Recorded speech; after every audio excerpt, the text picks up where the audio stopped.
Electoral bond पर SBI की समय बढ़ाने की मांग वाली अर्जी खारिज करते हुए सुप्रीम कोर्ट ने कहा है कि अगर हमारे आदेश का पालन नहीं हुआ तो अवमानना का नोटिस जारी किया जाएगा। सुप्रीम कोर्ट ने एसबीआई से कहा, कल तक पूरी जानकारी चुनाव आयोग को मुहैया कराए। चुनाव आयोग 15 मार्च शाम 5 बजे तक अपने वेबसाइट पर विवरण को अपलोड करेगा।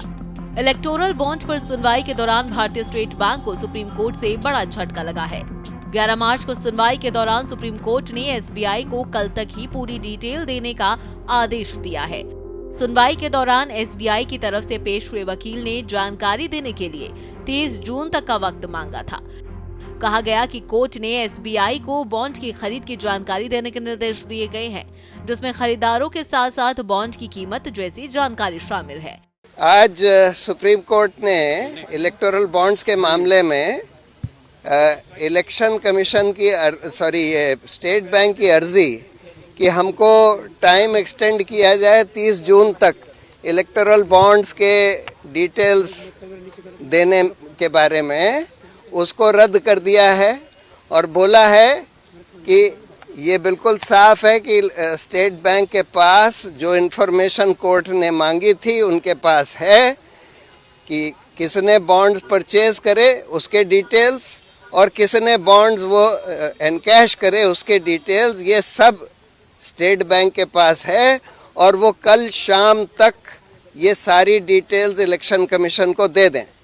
हरीश साल्वे ने सुनवाई के दौरान कहा कि इसके अलावा राजनीतिक दलों का विवरण, पार्टियों को कितने बॉन्ड मिले, ये जानकारी भी देना है। लेकिन समस्या ये है कि जानकारी को निकालने के लिए एक पूरी प्रक्रिया को उलटना पड़ेगा। एसओपी के तहत ये सुनिश्चित किया गया है कि बॉन्ड के खरीदार और बॉन्ड की जानकारी के बीच कोई संबंध न रखा जाए। हमें ये बताया गया था कि इसे गुप्त रखना है। बॉन्ड खरीदने वालों के नाम और खरीदने की तारीख कोड की गई है, जिसे डिकोड करने में समय लगेगा। इलेक्शन कमीशन 15 तारीख तक, इसी महीने की 15 तारीख तक वो सारे डिटेल्स अपने वेबसाइट पर पब्लिश कर दे और पहले भी जो इन्फॉर्मेशन 2019 से पहले के बॉन्ड्स के बारे में जो पॉलिटिकल पार्टीज को देनी थी इलेक्शन कमीशन को, जो उनके पास आ चुकी है, वो सब भी इलेक्शन कमीशन 15 तारीख तक पब्लिश कर दे। सीजीआई ने एसबीआई से पूछा कि वो फैसले का अनुपालन क्यों नहीं कर रहे हैं। एफएक्यू में दिखाया गया है कि हर खरीद के लिए एक अलग केवाईसी है।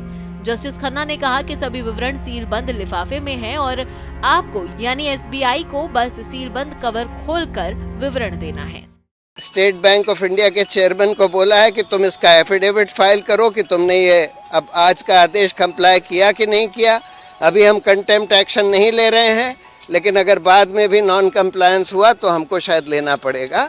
तो बहुत अच्छा और बहुत कड़क फैसला जो कि पिछला जो मेन जजमेंट था उसी के तहत आज कोर्ट ने दिया। एसबीआई की याचिका पढ़ते हुए मुख्य न्यायाधीश ने कहा, आवेदन में आपने कहा है कि सभी जानकारी सील करके एसबीआई की मुंबई मुख्य शाखा भेज दी गई। मुख्य शाखा में भुगतान की पर्चियां भी भेजी गईं, यानी दोनों विवरण मुंबई में ही हैं। लेकिन हमने जानकारी का मिलान करने का निर्देश नहीं दिया था। हम तो सिर्फ ये चाहते थे कि एसबीआई डोनर्स की स्पष्ट जानकारी दे। इलेक्टोरल बॉन्ड को लेकर के सुप्रीम कोर्ट ने अहम आदेश दिया है। सुप्रीम कोर्ट ने एसबीआई को निर्देश दिया है कि 11 मार्च तक वो पूरी जानकारी ईसीआई को उपलब्ध कराए। इसके बाद ईसीआई 15 मार्च शाम 5 बजे तक पूरी जानकारी अपने वेबसाइट पर अपलोड करे। हमारे साथ बत्रा जी हैं, आइए बात करते हैं। वही है कि एसबीआई जो चेयरमैन को पहले से भी अगर एक कॉन्स्टिट्यूशनल बेंच करती है तो head of the unit should have file this. आपने एक जूनियर फंक्शनरी से ये साइन कराए गए थे। Junior means I am not saying junior, lower level functionary. He is not a junior, AGM is not a junior but lower level functionary. तो उसने sign की थी, तो उसकी तो वैसी वैलिडिटी कुछ नहीं, जबकि चेयरमैन होते हैं, जीएम होते हैं, डीजीएम होते हैं। And my experience said that they were doing a great job, so was the ministry. उसका एग्जाम्पल मैंने अभी दिया आपको कि मैंने अभी इनके मतलब जजमेंट के बाद भी मेरी 5-6 आरटीआई गई थी तो consolidate my information for the whole period. और ये जो मैंने मंत्रालय में 19 अप्रैल नहीं अभी तो फरवरी में की थी, अभी अब तो मार्च आया, 2 मार्च को मेरा जॉब भी आ गया था जिसमें कितनी कमीशन दी है। और उसमें सबसे बड़ा चौंकाने वाली ये निकल के आई कि सरकार को इसका इतना भरोसा था कि उन्होंने इसके बीच में, मतलब मैं तारीख इसलिए बता रहा हूँ कि जो इनका जवाब मुझे सिमिलर का 27 दिसंबर को आया था उसमें इसका कोई जिक्र नहीं था। उसके बाद इन्होंने 8,300 के करीब लगभग जो 1 करोड़ के उसको फिर छापे गए। तो सर क्या कारण है कि सरकार जो है डिस्क्लोज नहीं करना चाहती थी, एसबीआई डिस्क्लोज नहीं करना चाहती? कुछ तो वजह होगी। देखिए, पहले मैं एसबीआई का जवाब देता हूँ। देखो, वो एक सरकारी है, संस्था है, वो नहीं कहती कि मैं नहीं डिस्क्लोज, वो ये बता रही है कि जो उनको ऑर्डर गए थे, जो उनके ऑर्डर हैं सरकार के पार्लियामेंट में पास किए हुए, उनका काम है उसको फॉलो करना। पर वो ऑर्डर ही अनकॉन्स्टिट्यूशनल जब डिक्लेयर कर दिए गए थे हमारे बेंच ने, हाईएस्ट बेंच ने। और दूसरा ये था कि अगर आप ध्यान से देखें, 2 दिन पहले भी मैंने ये इशू लाया था अपने ट्वीट में कि सेक्शन 714 जो है नोटिफिकेशन का, उसमें ये लिखा हुआ है कि this is to be kept confidential except for when the court orders और लॉ इन्फोर्सिंग एजेंसी। तो मैंने ऐसे एक उसको बना के कोट अनकोट स्क्रीनशॉट, मैंने कहा क्या कल को लॉ इन्फोर्सिंग एजेंसी में भी सीबी ईडी उनको भी 4 महीने रोकेंगे क्या? उसका जिक्र आ गया आज। लेकिन सर टैक्स पेयर तो टैक्स अदा कर रहा है। टैक्स पेयर को तो जो ये का जो कमीशन वगैरह लेते हैं, प्रिंटिंग चार्जेस, खाली उसके चार्जेस नहीं, हम टैक्स पेयर 18% जीएसटी भी दे रहा, क्योंकि इन्होंने लॉ बनाया था कि वो हमारे पास बिल भेजें और ये हम रिम्बर्स करेंगे। जबकि जो खरीदता करोड़ों के, वो खरीदता है, कोई चार्ज नहीं देता, टैक्स फ्री है। जो पॉलिटिकल पार्टी उनको टैक्स एग्जम्पशन है। और आप जानिए डेटा क्या था, 16,500 जो करोड़ बिके, उसमें 95% जो है वो 1 करोड़ की उसमें बिके। तो ये सोचिए कौन खरीद रहा था, कौन खरीदेगा 1 करोड़ के, और वो भी सारे 95% सेल के बीच के।